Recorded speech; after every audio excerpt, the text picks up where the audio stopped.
Question ये है, valency क्या होती है और इलेक्ट्रॉनिक कॉन्फ़िगरेशन से हम कैसे निकालते हैं। फिर क्लोरीन, सल्फर, मैग्नीशियम और सिलिकॉन के एग्जाम्पल से कंफर्म करना है। Let's use a simple diagram to make the relationship easier to see. सबसे पहले वैलेंसी का बेसिक आइडिया। वैलेंसी का मतलब होता है एटम की कंबाइनिंग कैपेसिटी, यानी वो कितने इलेक्ट्रॉन्स लूज, गेन या शेयर करके स्टेबल बनने की कोशिश करता है। गोल होता है आउटरमोस्ट शेल को स्टेबल बनाना, यूजुअली ऑक्टेट कंप्लीट करके। इसको एक लाइन में याद रख सकते हो। वैलेंसी बेसिकली काउंट करती है कि कितने इलेक्ट्रॉन्स एटम लूज करेगा, गेन करेगा या बॉन्डिंग में शेयर करेगा, ताकि आउटर शेल स्टेबल हो जाए।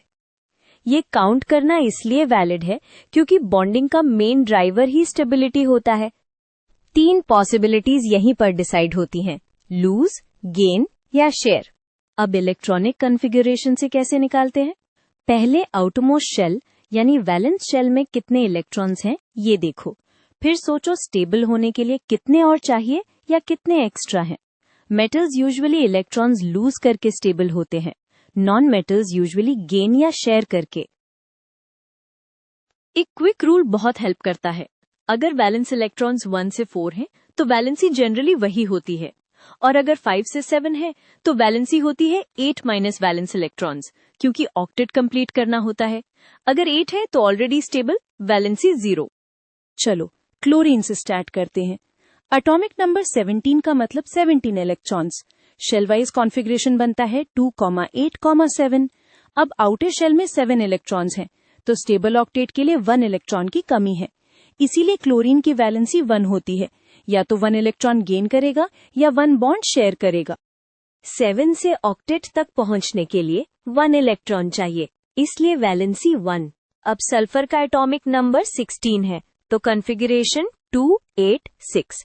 आउटरमोस्ट शेल में 6 इलेक्ट्रॉन्स है, मतलब ऑक्टेट कंप्लीट करने के लिए 2 और चाहिए, तो सल्फर की वैलेंसी 2 होती है, यूजुअली 2 इलेक्ट्रॉन्स गेन करके या 2 बॉन्ड शेयर करके।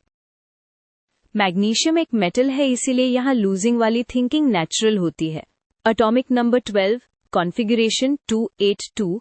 आउटरमोस्ट शेल में 2 इलेक्ट्रॉन्स है और नेक्स्ट लोअर स्टेबल सेटअप 2, 8 होता है, तो मैग्नीशियम 2 इलेक्ट्रॉन्स लूज करके स्टेबल बन जाता है, इसीलिए इसकी वैलेंसी 2। अब सिलिकॉन, एटॉमिक नंबर 14, कॉन्फ़िगरेशन 2, 8, 4। यहाँ आउटर शेल में 4 इलेक्ट्रॉन्स हैं। अब आप सोचो 4 गेन करना भी पॉसिबल है और 4 लूज करना भी, but practically silicon mostly 4 electrons share करके कोवैलेंट बॉन्ड्स बनाता है, इसीलिए कॉमन वैलेंसी 4 होती है। अभी क्विक रैप अप। क्लोरीन का आउटर शेल 7 था, सो वैलेंसी 1। सल्फर का 6 था, सो वैलेंसी 2। मैग्नीशियम का 2 था, सो वैलेंसी 2 बाय लूजिंग। सिलिकॉन का 4 था, सो वैलेंसी 4 मोस्टली शेयरिंग से। अगर आप आउटरमोस्ट इलेक्ट्रॉन्स पे फोकस रखो, वैलेंसी निकलना काफी स्ट्रेट फॉरवर्ड हो जाता है।